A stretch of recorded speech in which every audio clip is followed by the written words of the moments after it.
Hi guys, in this video I have a conversation that I think is really important for anybody who does any worship ministry planning, like planning song services for events, for regular Sunday services, but also particularly conferences and special events, because I am talking to Ross Lippencott, who was instrumental in planning a lot of the worship at a gathering of the International Churches of Christ called the World Discipleship Summit that took place just a short time ago. So he and I talk about that conference, some of the fun moments, but then also what goes into planning a conference like that, and some of the especially important considerations when you're picking songs and arranging worship sets and things like that.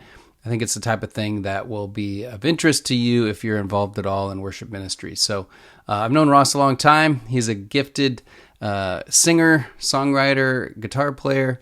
He has worked in teen ministry for a long time. He currently oversees kind of all the teen ministries of the New York Church of Christ, and then he also day to day is working in Manhattan with people who are part of an arts ministry there, and he'll share a lot more about that. It's very inspiring to me. I hope it will be inspiring to you as well as you watch this conversation. So thanks for taking time to listen to this.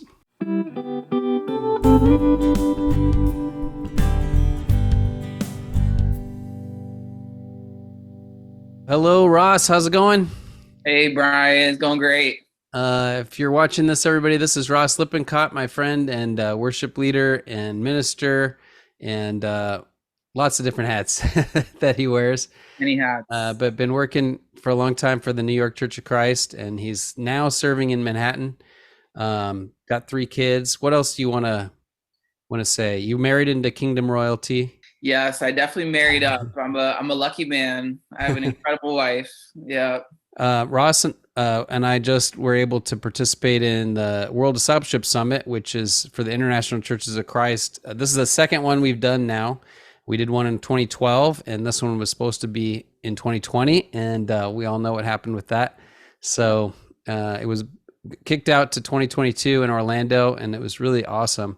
So Ross was the worship director for most everything the second half of the week. And I don't know how many sessions that was, Ross. I think I counted up like maybe 9 sessions you did, or I don't even remember. It was like 8 or 9. Yeah. Yeah.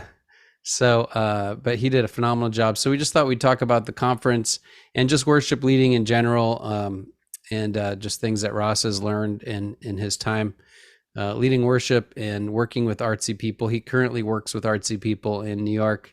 And so I know there's a lot of artsy people that follow this YouTube channel and stuff like that. So anyway, great to be together.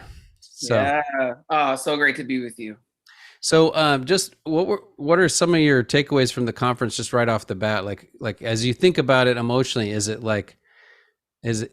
kind of like after Christmas is over and you're a little depressed, or is it just still Yeah. warm and fuzzy feelings, or how are you Oh, feeling? man. I mean, after big events, there can always be that kind of emotional drop, but I think God knew I needed some extra things after this. And so we moved to a new apartment in New York City, which is crazy if you know New York City, just moving from one to another, elevators, no elevator, stairs.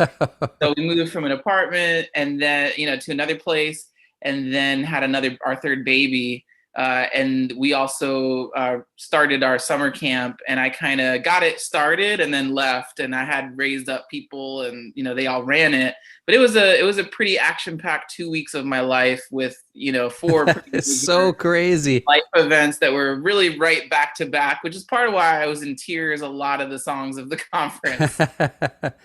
Yeah, that's a lot of stuff. Yeah. Moving is, I mean, any one of those is already emotional. I mean, even just going to camp for me is emotional, being with the Yeah. campers and stuff. Having a Yeah. baby, that's one of the top things of life. Moving is a huge thing. I mean, the Mhm. conference is huge. That's a lot of stuff at once. But I think through all of those things, how well the conference went, how encouraging it was for so many people, and just even for me personally, I think the relationships and the times with the worship team, those special kind of backstage moments, and the rehearsal times that for me a lot of times are like a worship service for the worship leaders. Mm, yeah. That was there's so many special memories. So I think post conference, I mean, I have a Google Drive folder where we've clipped all of the songs.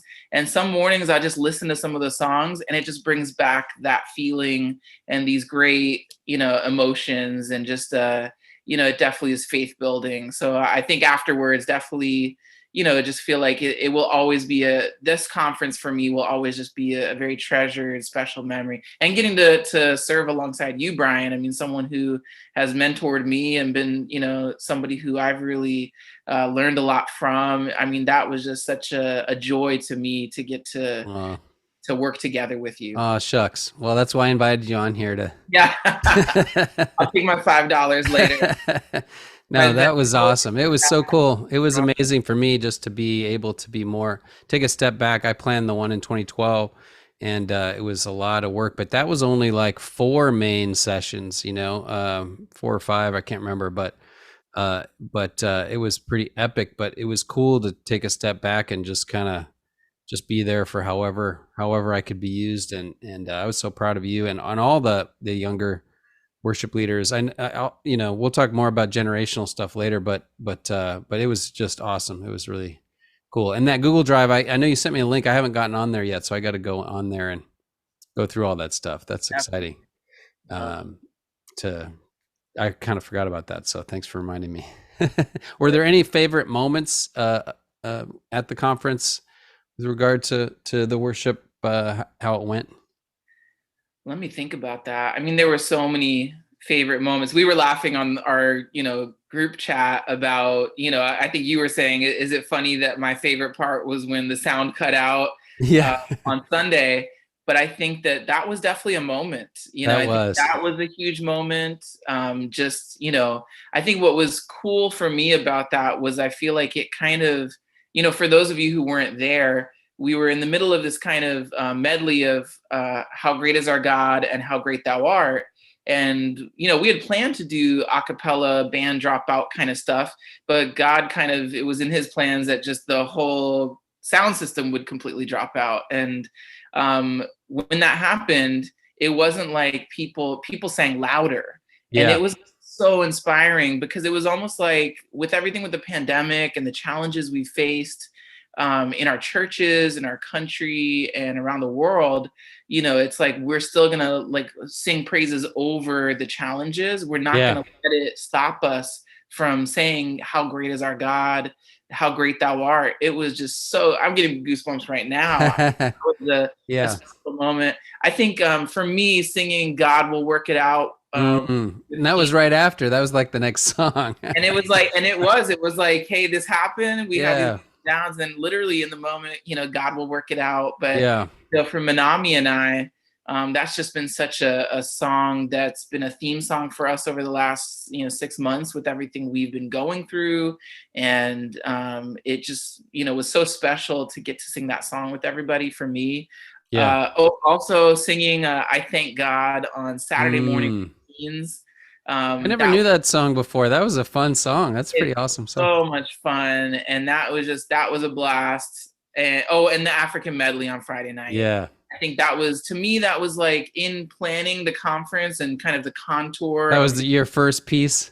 That was to me, I almost felt like that was like the peak. And it was like, and then not that it was like everything else after that wasn't good, but I almost feel like, when you do stuff, you kind of you have a contour to things. And that really was a highlight for a lot of people. And describe what it was for anybody that wasn't there or didn't get to watch it yet. And just a plug, you can still register virtually. It's like $150, but it's so worth it because I don't know, there's just hours and hours and hours and hours and hours of content. I mean, it's 9 days of content for all day long. So it's totally worth $150, but you should do it if you haven't. But anyway, what was that African medley, if you want to describe it? So basically, Marshall Mead and I spoke about Friday night being like a world vision kind of a night. And so I was there was this song that I've wanted to do for years. And I was hesitant because it's complicated, it's challenging, and it's not our paradigm in our church. It's 10 minutes long, and it requires multiple worship leaders. I'd best compare it to like a relay race where you're like passing a baton back and forth. Yeah. And you know, you really have to know the form of the song. Like people really had to be tight on that. So it was basically a medley of a bunch of really well-known worship songs from Africa. Yeah. And I thought it would really encourage our church, and especially just with that we do want to be missions focused and think about outside the US and think about the world. I know even here in New York City, we support churches in Africa with our special missions.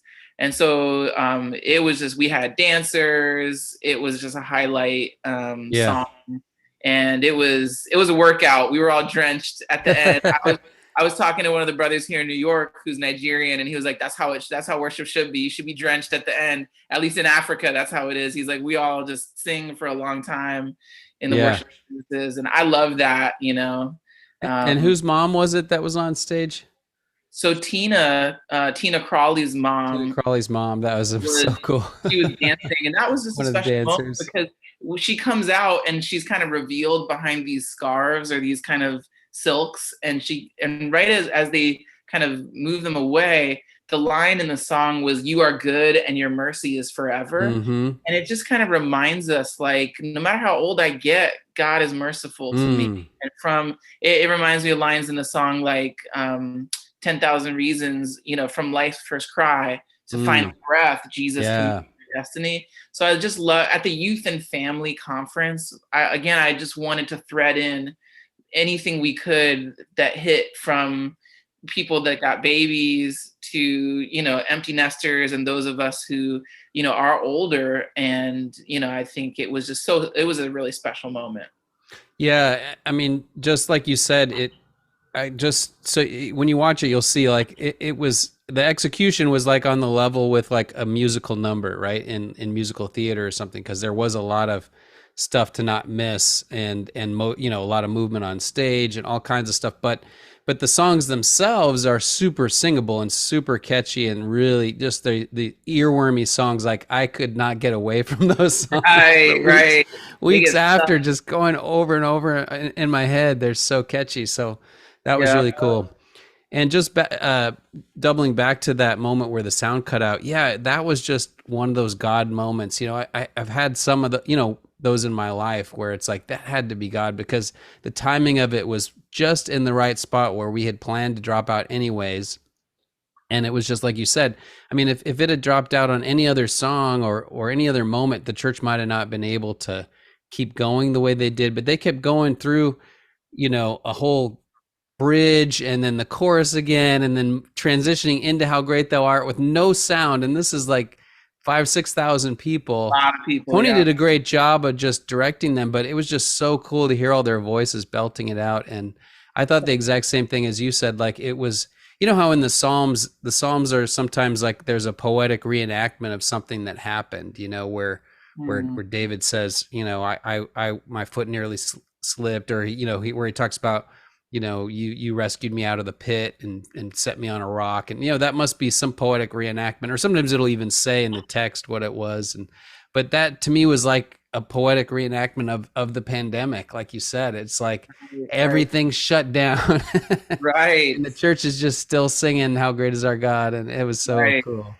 Yeah, it's very special. So you started to talk about this. You said, you know, with the youth and family conference. So you were doing the youth and family track, which was the second half of the week, as well as just general sessions where Stronger Conference and other things that were going on at the same time were coming together. But what were some of your other objectives that you had when you were planning all of this worship? I know you mentioned the intergenerational or the generational take on faith, but what else were you really thinking about when you were thinking about song selection or flow or where you would place things or all that kind of stuff? I know there's a lot of thought that goes into that.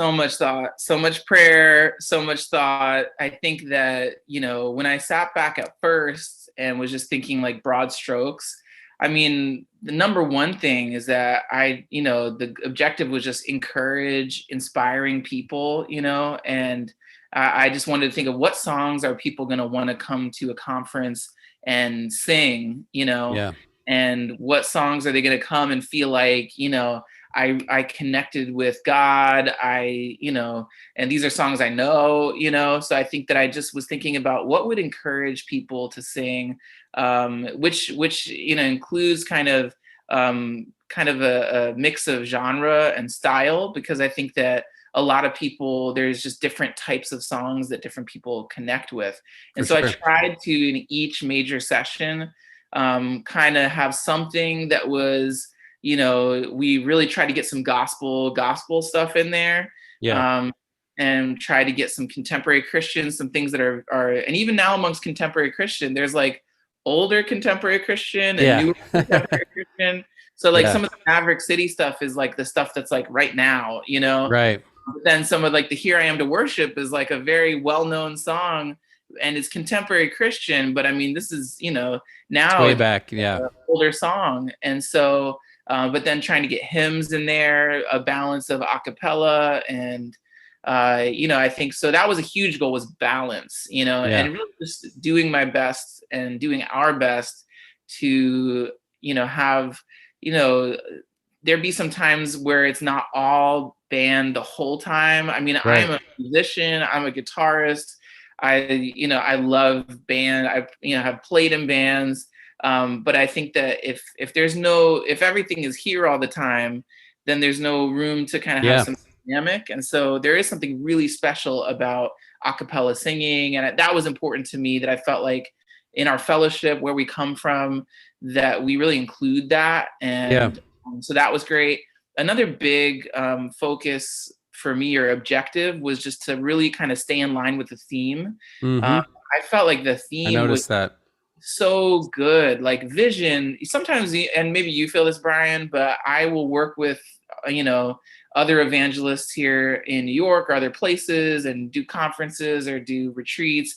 And the theme is kind of like, okay, like, let me try to find a song Yeah. about, Yeah. about this topic. I mean, when something is like love, it's so broad and it's pretty easy. But then when they get more specific sometimes, or sometimes it can be tough. And vision was just such a great theme, because I brainstormed and sat down and thought about so many songs that talk about vision or sight or eyes or, anything like that. And I just thought it was, such a great, like when we all get to heaven, a great hymn Yeah. that talks about, when we all see Yeah. Jesus. We hadn't sung that one in years. That was a great choice. That was fun. And I love that song. It always moves me because it says just a glimpse of him in Yeah. glory. And as someone, a creative type, I love words and lyrics and kind of and so just that idea, like a glimpse, that's another form of a vision, and so again, this idea of just a glimpse of him in glory will the toils of life repay. So I was looking to find a line, a lyric in every song, trying to bring us back to the theme. And for the most part, I think we were able to do it. We got creative in a couple places, and Yeah. but I really support Marshall and as well as everybody who was speaking, because a lot of their lessons were going to be focused on vision. And I think you really, I learned a lot from you, as well as other worship leaders, just on, that, trying to, theme things. Yeah, it's not always possible. And so Right. sometimes you just sing a bunch of great songs and it's great, and that's okay. But there Yeah. is something that's special and powerful when the songs are kind of really in line with what's being preached about. And so even when I do stuff locally here in Manhattan, I love to think about the subject of the sermon, like for the coming Sunday, and read the passage, marinate on it, think about it as I'm planning the songs, so that it can kind of help. So they work together. So theme was a Yeah. big one. And then I just really wanted to utilize brothers and sisters from around the church, and really get a great representation of who we are as a fellowship. And so just, show off the fact that we are a diverse congregation, Yeah. and try to get people from different areas of the country. I would have loved to have more international people. It was tough with the visas and just Yeah. all that kind of Yeah. thing That this was time hard this around. year. But it was really great. Just so those are a few things that I could think of. That's awesome. Yeah. I just want to say you did an amazing job, Ross. It was really, really good. I think just kind of working backwards from the things I heard you say. So diversity, showcasing that up front, different people from around the world and stuff. That really, I think, came through, and that we're a diverse fellowship. And then the theme, like you said, being woven throughout was really cool. It was cool to, as someone who didn't plan any of the songs, it was cool to just be singing along, and then you sing a line and you're like, oh, there it is. There's The the Easter reason egg. we're doing Yeah. that song. And I think that is good. I like how you're using it as an example for those who might watch this, who are involved in planning for their local congregations, that can really help support the message. That's not the only reason we pick songs, but it can really be an add-on to whatever is being communicated. And it really helps if everything on a Sunday has kind of a similar message. It just, you take away more than all these disparate messages. Definitely. And then what you said about trying to have something for everybody in every set, and a diverse mix of types of songs. I think that was really helpful. That's probably the thing that I see, you know, that's probably, if I was going to critique, different worship experiences, that's the thing I see the least of. And I feel strongly about. I mean, I don't think there's. I say that, with saying there's no right or wrong, right? Everything is Right. culturally based. So it's. I'm not going to say that, you have to do it a certain way, because that's it's taste and it's culture. But I do think the principle that we as the worship leaders, we're not there to push our own style of music or even what we necessarily like. Sometimes we're making sacrifices of what we like for what the need is, or for what is gonna, it's like when you're preparing a meal for somebody. You're not trying to do it based on what you like. I mean, that comes Right. into it, but you're also thinking about what are they going to like. Right. Or if you've ever gotten a gift that somebody gave you that looks exactly like a shirt that they wear but you would never wear, you know Yeah. I think that's what we can do sometimes, is just go, I'm going to do what I love. And I think it's important to do what we love, but as long as we're also serving the needs of the church, and what's going to, Mhm. because there's songs that I know we know, like when you chose to do Mighty to Save, you were probably thinking, man, I'm so tired of this song. I've heard, maybe you weren't thinking that, but like, I've I done this wasn't song I wasn't so thinking many that. Yeah, times. yeah, yeah. But then when we sing it at a conference like that, it's Different. epic, it's incredible, it's Oh, amazing, and people know it and people love it. And or even like you said, a cappella songs, I think sometimes it can be easy to feel like, oh, it's just an a cappella song. We have all this set up, we have all this band, and it's, but those are key moments. That was a key moment, singing totally. some of those songs. Well, and it speaks to some people who that it's really important to them, Yeah. and there are definitely some key demographics and different people that it just means a lot to them. And so, again, I wanted to try to have something for everybody. And back to what I said about just encouraging people, it was heavy on my mind, just the pandemic, and Yeah. that this is our first thing coming out of the pandemic.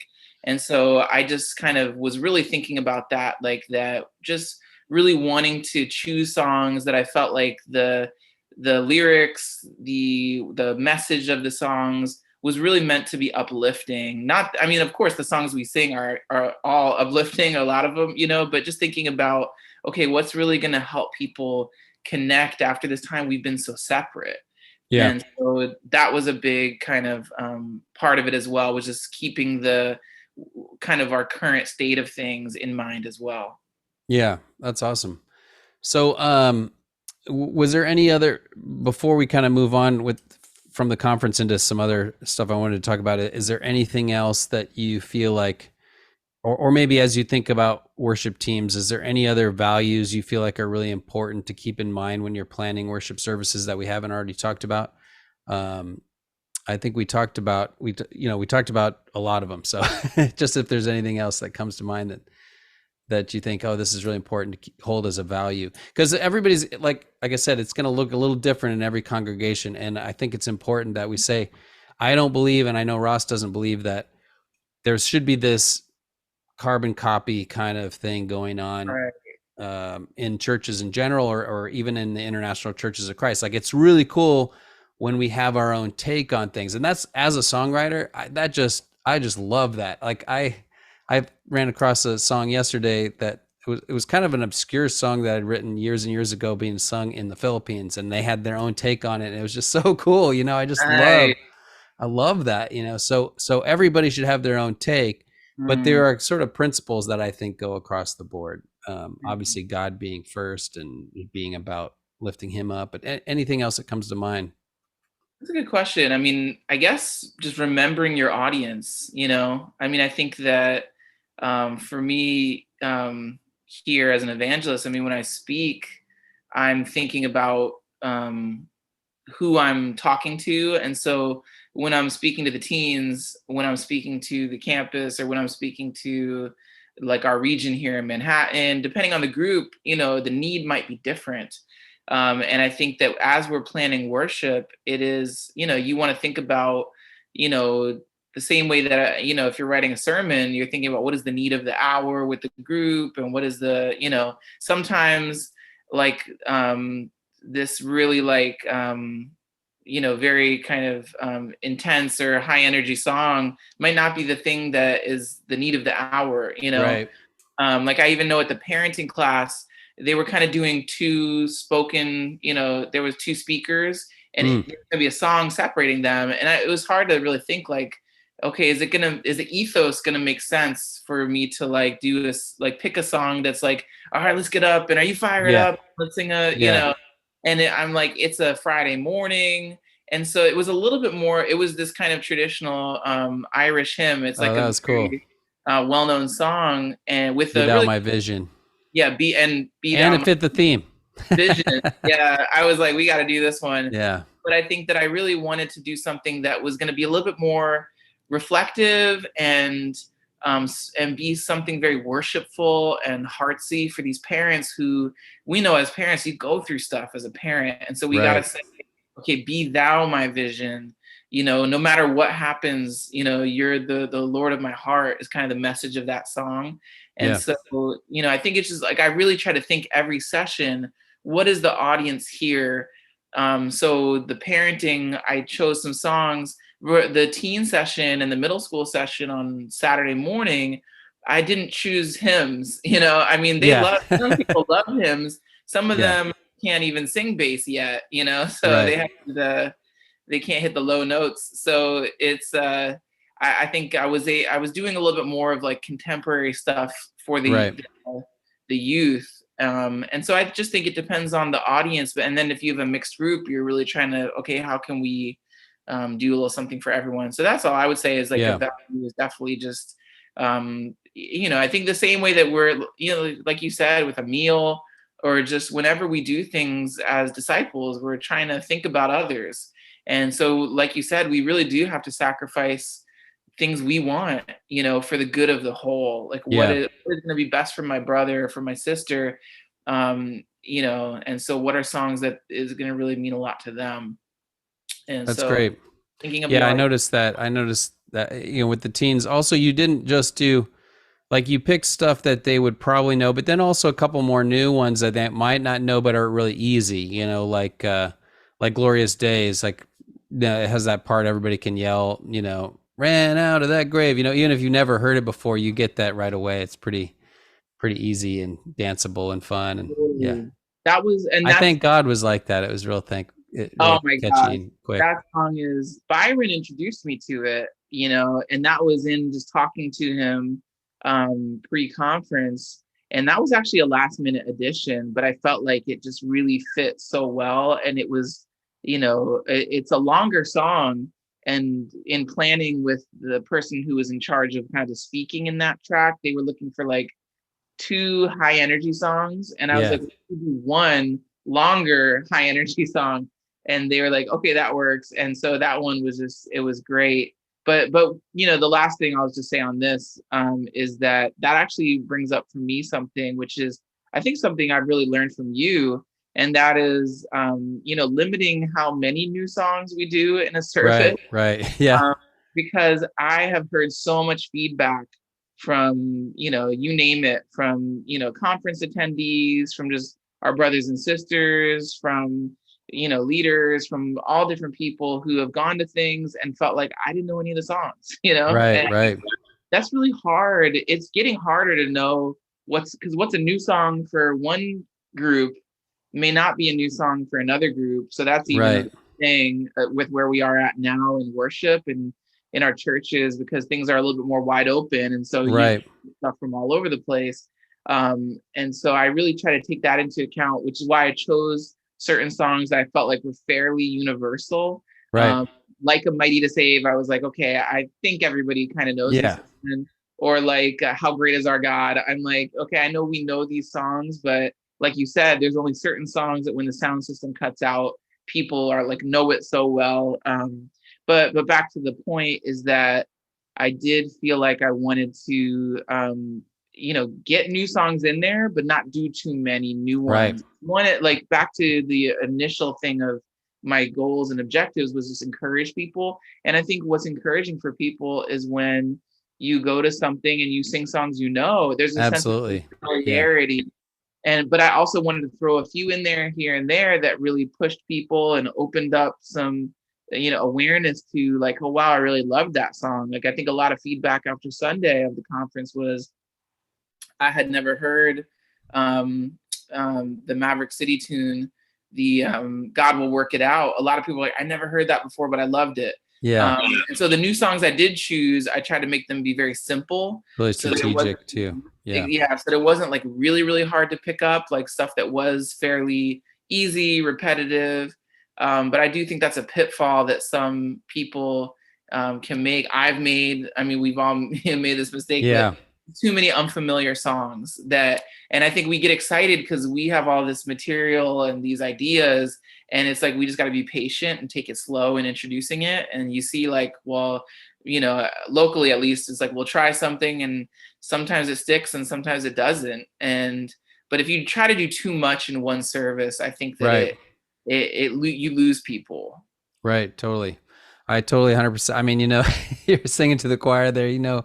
That's one of the things and it does require sacrifice because I love new songs, but I know I gotta do what the need is, and yeah, that's what I mean. As you were talking about that, I had this memory, and I think it was long enough ago nobody will know who I'm talking about. But I was working with somebody, but I was in a supporting role, kind of making the thing happen, but I couldn't influence the decisions being made, and the person who was driving the thing for this session just really had this vision of this incredible sort of therapeutic time of worship and just connecting with God and just singing and emoting, and I was on board 100% with that objective. But then the songs that they wanted to do were all kind of new or obscure songs or arrangements that they loved, but it's like, but just the first time you hear it, it's not gonna produce that objective that you have. Like, even let's say a song like Oceans, like that's an incredible song,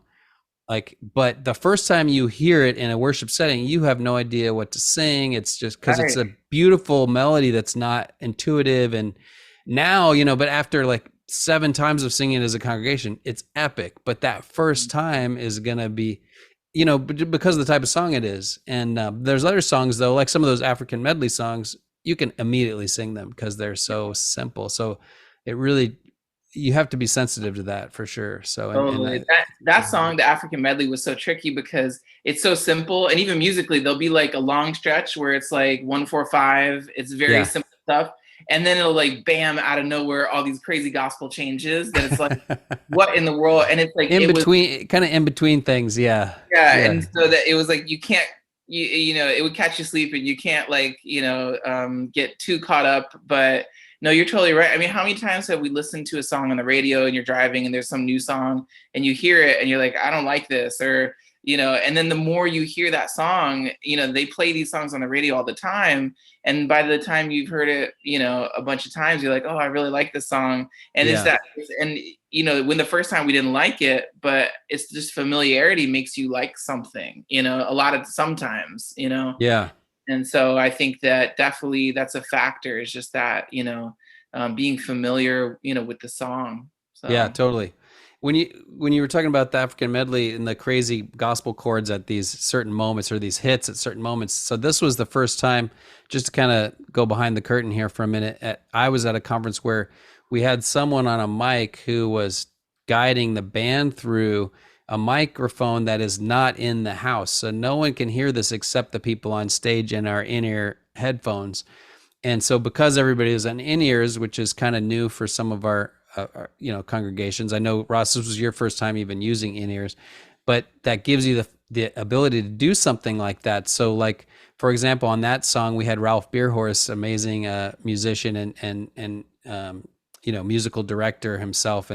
But he was talking on the mic. So he's like this on stage, but his microphone is only going to our ears. And so he's telling us that little thing that we that right, gospel tough okay, here's moment the is turnaround. coming up. Yeah. Here it is right here, and then we all hit Okay, it build, together. build, build, build, build. Yeah, Yeah. he was just walking us through every song. It was so cool. It reminded me of like listening to the Spirit and keeping in step with the Spirit, like having the. I've thought about that a few times, like having the Spirit guide me, like Ralph Bierhorst's I hope voice. Ralph listens to this. He'll be so encouraged. I'm like Yeah, the or Holy Spirit. it was Jason the first half of the week. He did an awesome job too. It was really cool. So we have a regional service this Sunday, which we only do a couple times a year, which is like 1,000 people together, and it's a bigger service. So I'm going to try that this Sunday. Right. So we'll see how it goes. But that was pretty amazing. That is cool. So I wanted to kind of give our listeners here a chance to know you a little better and kind of your background as a musician and artistic background. So give us kind of the I guess the 2 or 3 minute version of sort of your musical journey. How did you start getting into music? When did you start writing songs? How did that segue into doing music for church? Just give us a kind of overview of that. Sure. Yeah. So, I mean, I grew up in the church. My parents are disciples, and my dad was a song leader. So I would go early to church, and that was kind of a lot of my early exposure, was just hearing those rehearsals. And so my dad actually was a part of like a choir that sang in the musical Slingshot. Oh, Um, cool. and he had flown up to Boston, I think, to be a part of that. So I grew up in the New York church watching the arts ministry. I mean, you got Upside Down, you've got all these performances. And so I just was always very a creative kid. I mean, before I could write, I would ask my mom to write down like song ideas. So I would sing her things and she would write it down. Um, What? yeah. So as a You little kid, I just would you like, you couldn't write the words yet, I but didn't know you how to read or write, but I was like, Mom, write my song down that I That's wrote. so cool. And so my mom is very creative. I mean, both of my parents. And so my dad is, taught me my first few guitar chords. My mom is just super artsy and creative. But yeah, I got my first guitar when I was 12 for Christmas. I learned Day Tripper by the Beatles Nice. and kind of never Beatles looked are back. hard. I've learned a few Beatles songs. They're always hard to learn. They are surprisingly tough. Yeah. Get Back was like so incredible to watch kind of behind the curtain on that. Oh, That was yeah. like eye opening. But yeah, so I mean, through high school, I would just write songs. And I, wrote and recorded albums in high school. And Yeah, not then for free. I still have that. that's right. It was like a dual meaning, right? You got to buy the CD, but also the song was how like love is not for free; it comes at a cost. Oh, And there you go. that There was you the go. whole idea of the song. But Is that on Spotify or anything? I was embarrassed and took stuff down for a while, and then I have now re-put it up Oh, along with good. Yeah, you got to have YouTube, that. kind of here and there released, because now you can. It was hard, when I was kind of in high school, you had to actually make a physical album, Yeah, CD baby, and totally. then you had to like they had a whole digital distribution kind of thing going with iTunes, which is now Apple Music. And now it's so much easier to just go straight from the studio to someone's AirPods. I mean, Yeah, it's like takes like a day, 2 days, like not even. I mean, you can put stuff up. I mean, so just so much has changed in the music industry. yeah. But I studied music in college at Rutgers University, studied vocal performance. And while I was there, I formed a band and did a lot of stuff with that band. And so, that's kind of, it was like a rock hip hop group. What was the Uh, name of that band again? I forget. it was called The End Results. Oh, So that's right. The end result. letter Yeah. N, The N, like the letter N. Yeah. yeah, it was like a play on words or like the idea of the end result, but the end result. Yeah. And there was a rapper. Was there two rappers or one? There was one rapper. Okay. And you would sing, do the Yeah. singing parts. Yeah, And I remember. You for guys like had a record deal too, I would right? rap and he so yeah. But yeah, we never were signed or anything to any major label, but we definitely were, managed by some very well-known people. We're on the cusp of a lot of things. And then I think God took my life a different direction. And so, it's definitely been amazing. And, What was that decision like? Because I think I remember it being kind of a like a crossroads for you, right? Like, yeah. am I gonna go more into the music industry, or am I gonna take a different path? And what went into that decision? I mean, it was definitely a very tough decision, and something that even after that, I had to kind of wrestle through and think about and kind of grieve or come to terms with, Yeah, how some different things went down. But I think that just when they talk about the music business, it definitely is an emphasis on business, right. and when that happens, when money gets involved, people can get nasty, and it can be, it's just can be not the best environment. And I think that God opened a door for me to serve and use my gifts in a healthy environment and serve with youth and Yeah, really kind of be like a bridge builder in our church generationally, try to help our young people in New York become Christians while still getting to play music every Sunday. And so I really felt like God answered a lot of prayers in that. But it was a difficult decision. I just think at the end of the day, I felt like, God was answering my prayer to be able to serve Him and play music and provide for my family. And, so that was a little bit of what went into the decision. yeah. So you kind of went straight from potentially doing music full time to do it and going, I'm going to do teens. Is that kind of what happened? And then, but then doing teens, you could also uh, do music in the church and stuff like that. And Right. then that Yeah. led you on this track that you've been on. Yeah. It was like a little bit, more overlapping than that, in the sense of Okay. even while I was working with the teens, I was still in my band, and we would actually perform a lot for like Hope events, and other. I tried to do things where we were really, doing service and community service and performing at different things, and performing at we did an ICMC in Virginia Beach. So even as I was kind of interning with the church, I was still performing. And then I think that as I transitioned to working full time for the church, they kind of,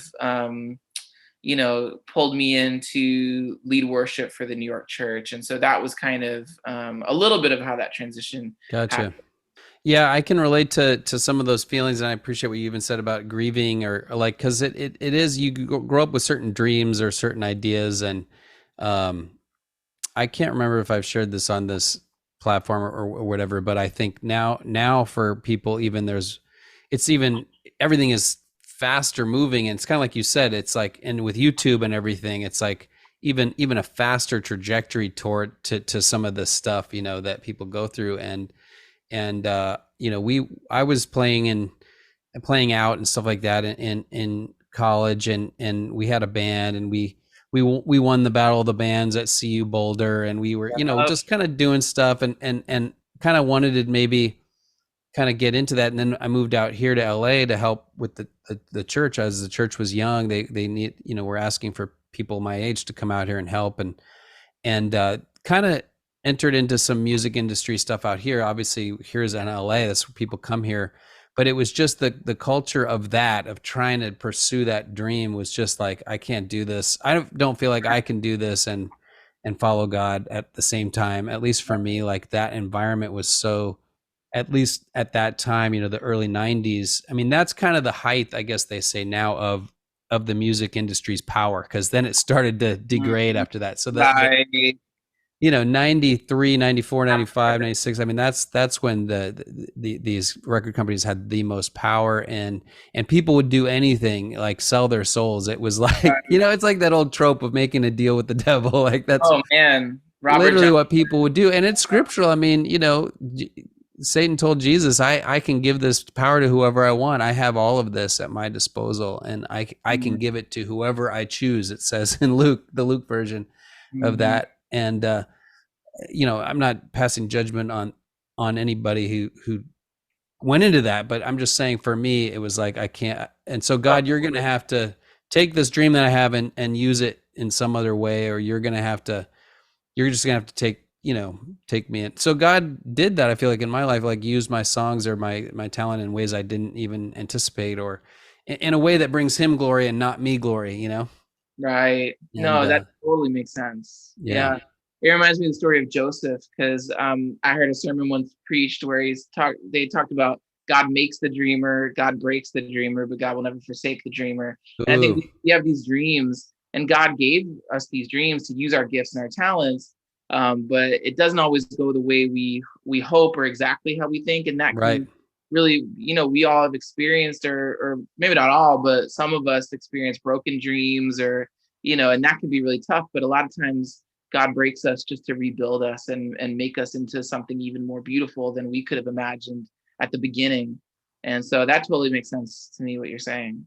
So having been through that, life story yourself, now you're trying to minister. It's so cool that you grew up kind of watching the daytime ministry, and now you're like leading it yourself, there in New York. But I know you're reaching out to people or ministering to people who are doing music full time or involved in Broadway or these kinds of things. And what are some of the ways you're trying to reach out or minister to people who are also trying to pursue the arts at the same time?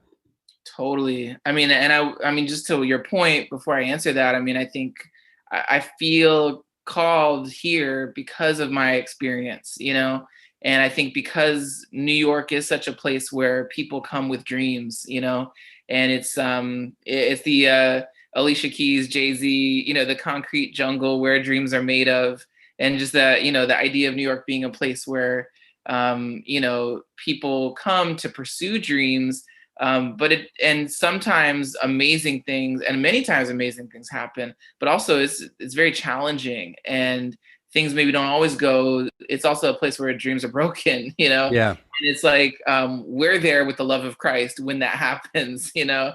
um, and so I think that I do feel like I have a unique perspective as someone who's a minister here, an evangelist in the church, but also I'm a musician. I've toured. I've been backstage. I've done my own promotion. I've been in the studio settings. I mean, I know what this stuff is like as far as from that aspect. I mean, there's many other artistic mediums and other things that we have going on here, from tap dancers, and filmmakers, and you name it. But basically here in New York City, we have for many years had something called the daytime ministry, and it's the daytime artist ministry. It's basically a ministry that was developed, or the idea came about, I think, in the 80s, when they just didn't want there to be people kind of like counting a false cost for Mm, discipleship of, well, if I can't go to a Wednesday night midweek, I can't get baptized, And when some people were like on Broadway and I'm performing on Wednesday night, that's my job, I'm going to lose my job, or that's, and so they right. were like, well, why can't we have midweek during the day? And it was this kind of like, you know, even in 2022 now, there's sometimes where I'll talk to people from around the church, and I'll be like, oh, I'm just going to midweek right now, or I just got out of midweek. And they're like, where, like, what time is it there? It's just like a Yeah. little bit, it can be surprising to people. But we have done a lot of different things just to try to reach the artist community here in New York City. One thing that we've been doing, or had done a lot before the pandemic, and I'd like to continue now, is just a monthly worship devotional. So our kind of first Thursday, we meet on Thursdays, and kind of in the middle of the day, and we meet in a rehearsal studio in Midtown. So we meet in Hell's Kitchen, Oh, and wow. so bringing some heaven to Hell's Kitchen. And so we'll do just an hour of just singing, and we've gotten so many visitors and people that come just for that, because you got Wendy Cavett, who's a Broadway musical director, on piano, and you've got great singers, and it's just inspiring. So it's like, hey, we all love worshiping, and why do we need to have every time do so we're trying to mix it up and do That's those kind of cool. things. We've done open mic nights. We've done different things where we've done, kind of those coffee shop kind of things. And so, you name it, just, we've done those kinds of things. And then one thing that I was honestly even very convicted from the conference, it's always been on my heart to just serve people. And I think we're disciples, so Yeah. we want to serve the poor. And I think that here in New York City, I mean, you ride the train and people are begging, and you see people, and it's really shocking, even just coming from the suburbs. I moved from New Jersey just across the river, and you're just not exposed to that many homeless people. And here it's just like a daily thing that you're Mm. going to see someone begging, or you'll see someone just sleeping on the side of, the subway platform.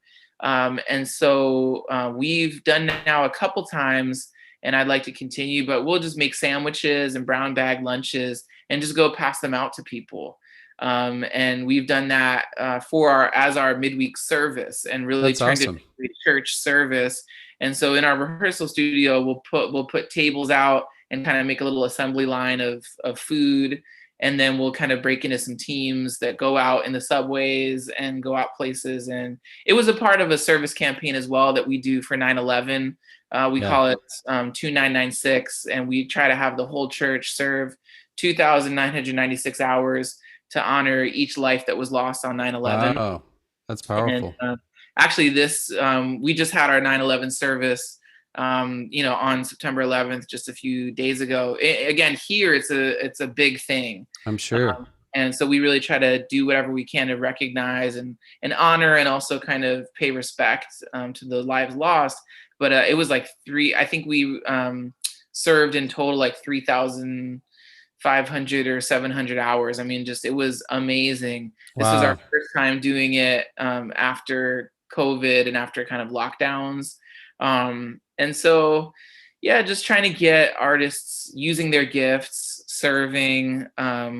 We recorded a worship album back in 2014 with the New York Church. And we used all the proceeds from that and gave that to our local Hope chapter. That's So cool. trying to kind of merge that pipeline, like that connection between, the people that are talented and trying to help serve, or fundraise, or do what we can to use those gifts. And then me personally, I mean, I've actually been gigging once a month, and going out and playing, and I kind of have like my pedal board, and I'll do some looping, and That's cool. do some cover songs, do some originals, and that's been really fun and a great way to just reach out and meet artists. And a lot of these people that go to these things, get to invite them to what we do on Thursdays. So those are a few things of just some things that we've been doing here, and I've been doing here to try to reach artsy people in New York City. I mean, New York City is a city full of artists. I mean, Yeah. everybody here is in some way, shape, or form involved in something creative to some degree. That's really cool. That's super inspiring. I love that your rehearsal space is also like your hub of serving, and spiritual development and serving the poor and all that. That's so cool. That's super inspiring. Yeah. Well, I appreciate how I'm inspired by you, and you talk about how you learned from me, but I learned from you, and I'm really grateful for the friendship that we have. And it's cool.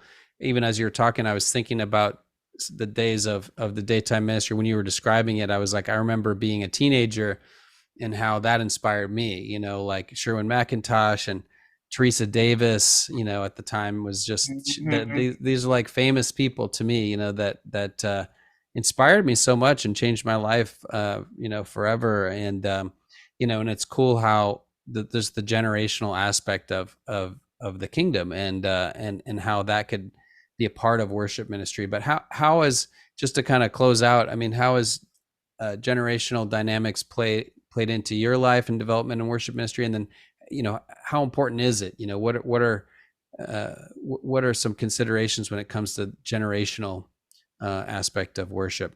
Yeah, that's a great question, and it's something I've thought about a lot. As someone who works with youth and family ministry, I mean, I was kind of trained and raised up in youth and family ministry, which is all about connecting generationally. Yeah. And so, I think for me, I owe so much to the older generation or to my parents' generation because, it was my dad who I watched and I learned from, and hearing so many songs, and so I think that gives me a appreciation for four-part harmony and for a cappella singing.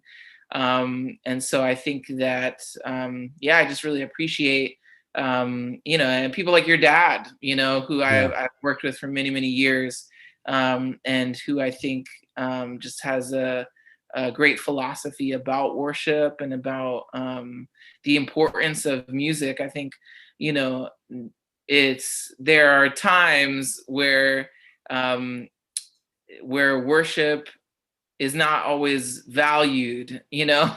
as how can I say that? Like I think a lot of people, most people, I think obviously care about worship and love it, but I think sometimes, I've heard, just where it's kind of like, oh, just pick a song and Throw something together. Yeah. something, and it's like, well, but this is important. Like we are the people of God singing together, and I think that I really appreciate that about your dad is just how much emphasis as the leader of our region in New Jersey, as I was being trained and coming up, that it was so important just um, the songs we sing and the message behind the songs we sing. I think that he valued that just as much as any sermon. Yeah.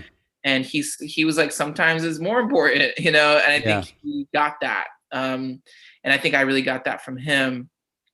And so, I just think that it is really interesting. I mean, I think that definitely different generations can have different tastes in music, but we always have to be careful not to generalize because I Right. think, we can be like, oh, well, all millennials are like this. I mean, I'm a millennial. I Right. sometimes feel like Paul, like as one abnormally born, like I don't necessarily feel like a typical millennial. And we could say, well, all baby boomers are like this, or all Gen Z is like that.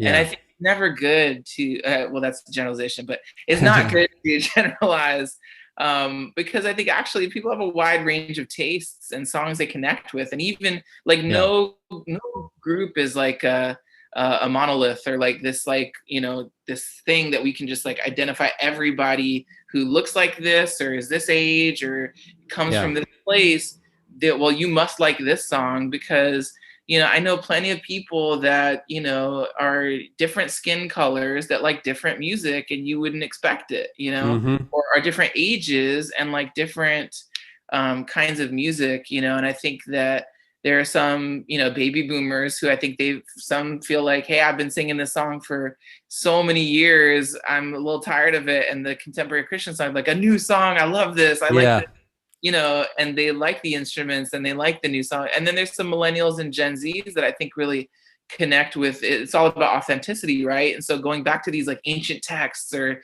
these old songs, I know that's why I love Beat on Yeah. My Vision, Yeah.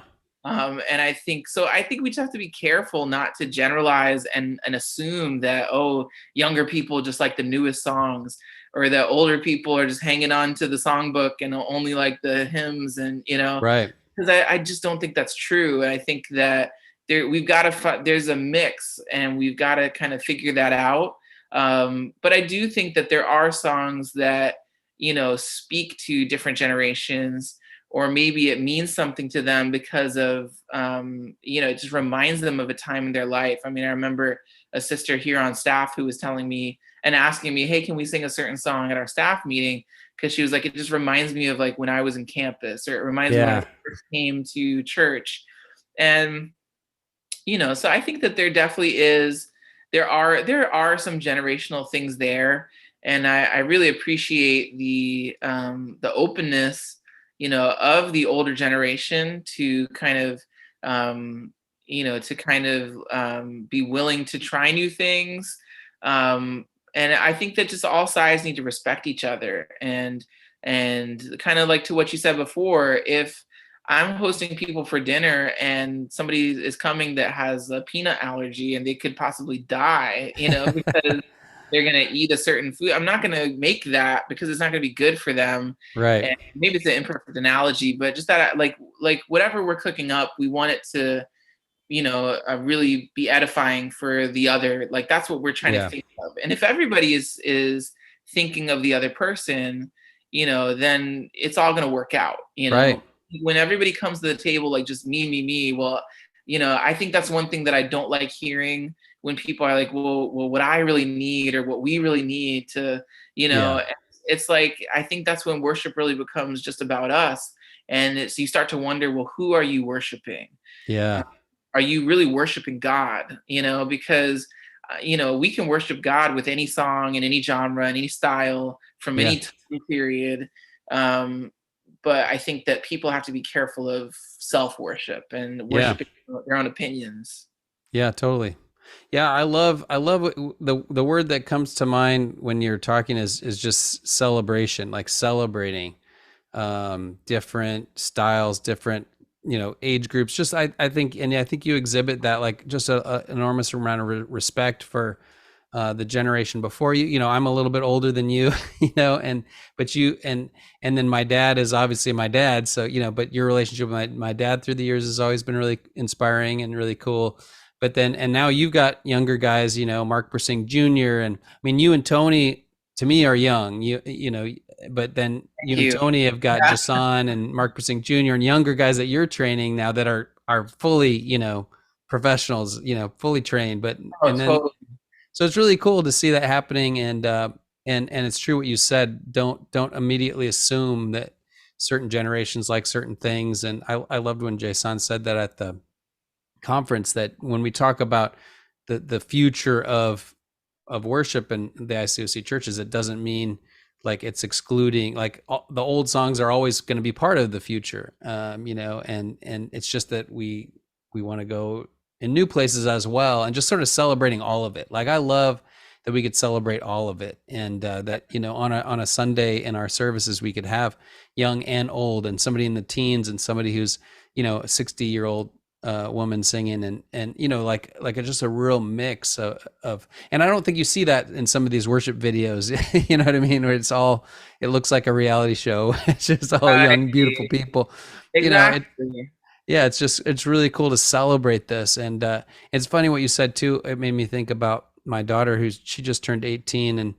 And with streaming now, the younger people have access to all music from all time almost, and the other day she was like singing every word of like a Hall and Oates song. I'm like, how do you know Hall and Oates? Right. That's when I was a kid, but so it's super cool. And I'll never forget the experience of, well, so for me, I graduated in 89 and went to this conference in 88 that was the Men Who Dream conference. And it's when Sherwin wrote Men Who Dream, Sherwin and I think Steve Johnson wrote it together. So anyway, they introduced it there at that conference.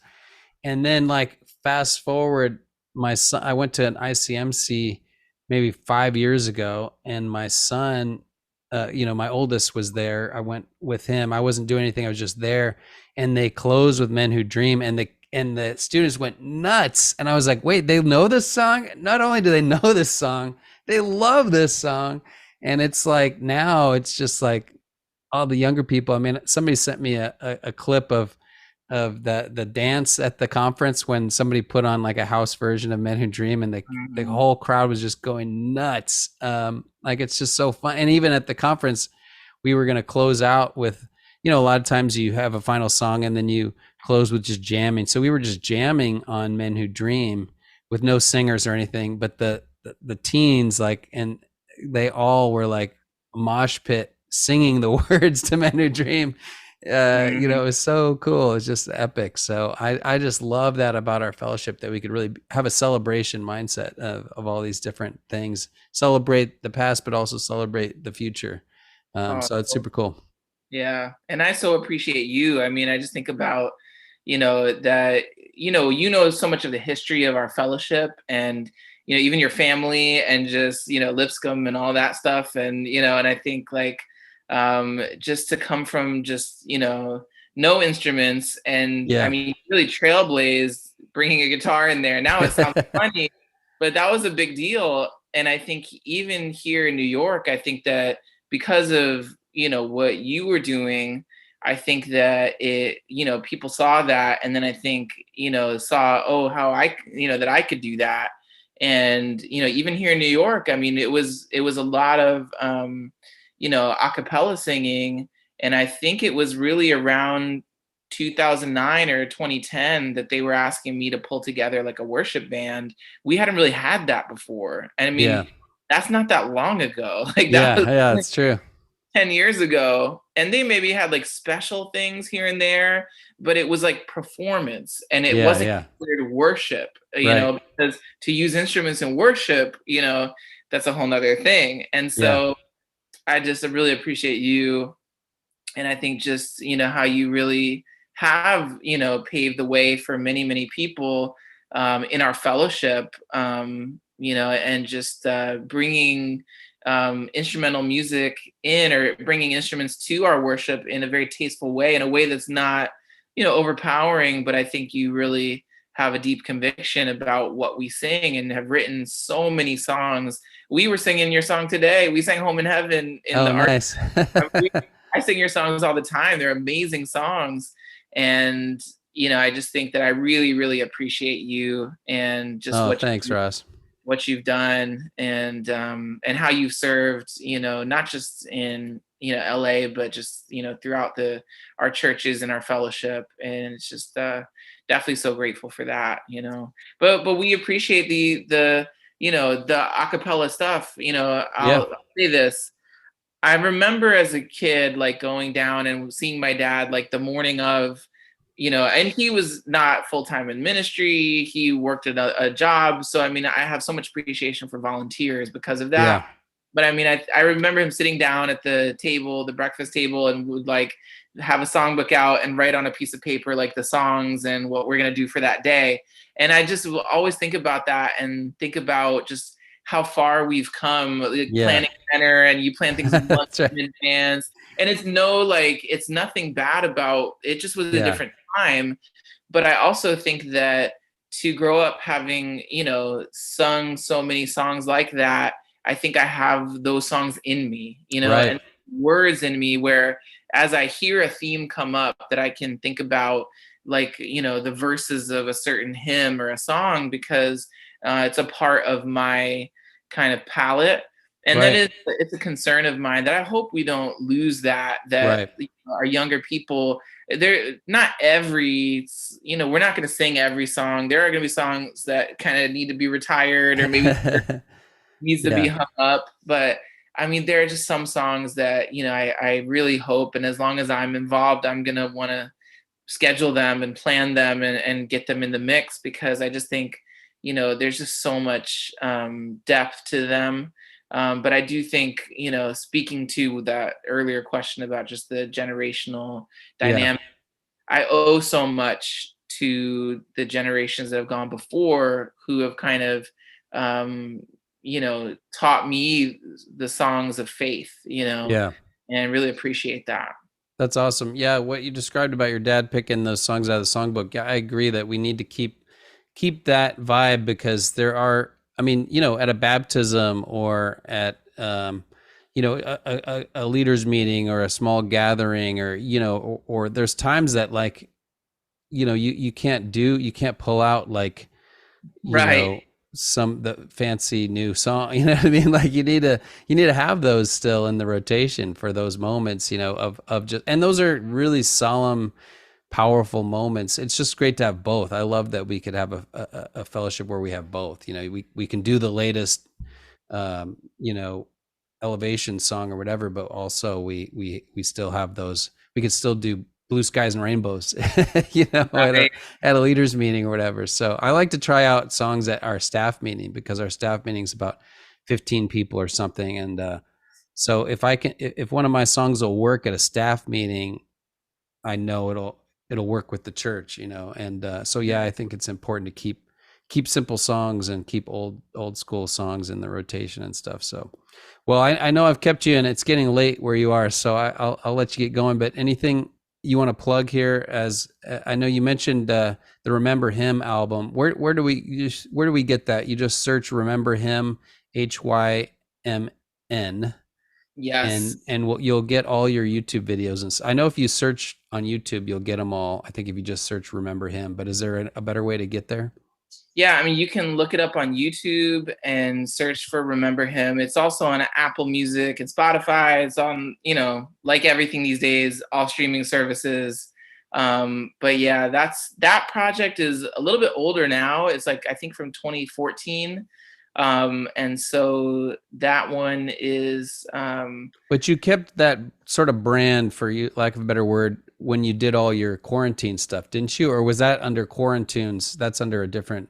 that was a playlist that a brother here just called it Okay. Quarantune. I think he thought it was funny. And yeah, so, but I think that it was my hope at one point that would be kind of like that you have these different worship ministries like Right. Hillsong, Elevation Worship. Right. And I just thought, oh, it's a cool name, Remember Him, that it's Yeah. like that as we sing these hymns that we're remembering him. And Yeah.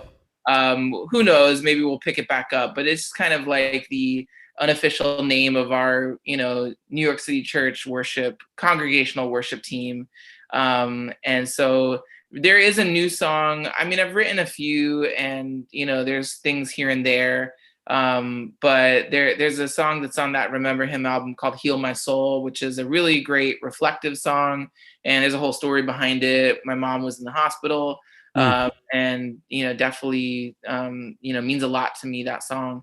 But then also there's a song I just taught it at this worship collective that we did down in Orlando. That was a great song. That one's called You Come to Us. Yeah. And that one is on my my Spotify and Apple Music pages as well. And there's a YouTube video that we put the chords like in the corner, kind of like. I saw it. Yeah. I'll put a link in this. I'll put a link in the show notes, so to speak, of this video. Totally. Thank you. And I was hoping to do that just to make it accessible for people to, learn it and play it. And, What really, tool did you do to make that? I used the tool of teamwork. Okay. And there was a sister named Carla Braithwaite, who's now in Chicago, I think. She was in New Jersey, but she put together the video and just superimposed. I gave her like the chord charts and the timestamps. I see. Because, you'll see these, like I'll look at Chris Tomlin. Yeah, it'll have those. I guess you could just Google them and pull a PNG or something. And exactly, a vector file, and it looks really pro. Like I was really happy with how it came out. That's and awesome. It's really neat. I remember the first time we played it in a virtual worship service here in New York City, someone was like in the chat, like, Ross, what is that checkerboard or what is that tic-tac-toe, like, to read tablature or to read like a chord chart, like Yeah. But yeah, cool. so that song is, kind of a little bit, to me, has a little bit more of like a contemporary Christian vibe. And so yeah, it's very catchy. I had it in my mind. I had it in my head for a few days after we sang it. It's a catchy song, that chorus. It sounds so familiar. I think I had heard it years ago. I think I had heard it. I mean, you had sent it to me maybe before the conference, right? At one point, because I feel like I swear I'd heard it before. Or is it just one of those songs that it just sounds familiar when you hear it? I think it might be that. I think that I end up writing songs that have a hint of familiarity. I mean, that's good. You want that. Yeah, you want it to sound that way. Yeah, and so I thought for sure I'd heard it before. So you had never sent it to me? I don't think I sent that one to you. I know I sent the song Visions and Dreams. I did write that song specifically for the conference, or more kind of with the conference in mind.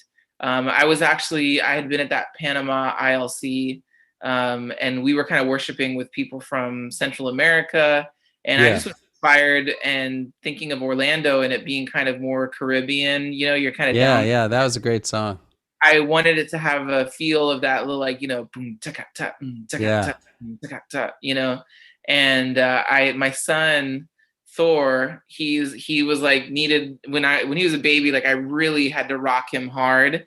And so I'd be like in the room like this, Singing and that beat. I just started singing that, because I was like, okay, if we think about, visions and dreams, it's like, okay, like I thought about Moses, show me your glory, like, Yeah, so I wanted to get that in there. So it says, show us your glory, show us your face. Because Moses, it says, talk to God as one talks with a friend, and spoke with him face to face. And then, show us your love, show us your grace. So there was that kind of like pre-chorus. And then the chorus is like, your kingdom come, your will be done on earth as it is in heaven. So literally, I mean, it's, from Jesus, and then the verse is, Lord, we pray on our hands and knees that your will be done, that your spirit leads. And I think it's this, like we pray for visions and dreams to be like you are, to see what you see. And so I think just the idea behind it was like, as we think about, it's not about what is our vision, but Lord, what is your vision, and help us to get on board with what that is kind totally. of the message of the song, like that we want to be in prayer and show us what you want us to see. Absolutely. Yeah. Yeah, that was a great song. I'll put a link to that on this video as well. The one that you guys did in quarantine. Who was the drummer on that? Man, that guy was awesome. Conrad, yeah, he used to play in a band called the Pineapples. Oh man. They like opened for the Smashing Pumpkins, like Pineapples, Pumpkins. It's like the Beatles and the Crickets. Okay. And so but yeah, Conrad. He was awesome on that video. Oh, he's great. Yeah, it's he's really a great, fun. and he's an amazing hearted brother. That's Conrad cool. is a great guy. But yeah, he played drums, and then yeah, we had all of our singers. That was all like done with iPhones, Yeah, and I just saw like it. I like lifted the audio out of their video files, and Yeah. then like mixed it, like pulled that all into Logic and mixed it and did the whole song. So Yeah, I did a bunch of those during lockdown. I did. They took a lot of time. I mean, they maybe did. like 12 hours a song or something, but it Oof. was fun. Now we still have them. So, we made a bunch of those. They're pretty awesome. Well, Yeah. I'll let you go, but thanks so much for the time, and thanks so much for all you do for the. I know the New York church, but even our churches around the world. I heard from a lot of people that were using your music, the music you guys did during lockdown. We used a few of them for our services. So, Amen. and even the work that you're doing in the daytime ministry, it's like those are people that you never know how they're gonna, and even the teens that you've mentored through the years, they're gonna serve all over the world. So it's super cool how God's using you. So really proud of you, and it gets better as far as the age of your kids, as far as time, Yeah. getting time to sleep, and Right. I'm at the end of they're still all kind of in and out of the house, but it's a fun phase as well. This is a really fun phase. It's So amazing. We feel so blessed. yeah. So all right. Well, take care and say hi to your family for us. Will do. Thanks, Brian. All Love right. you. Love you. All See you later. right. Bye.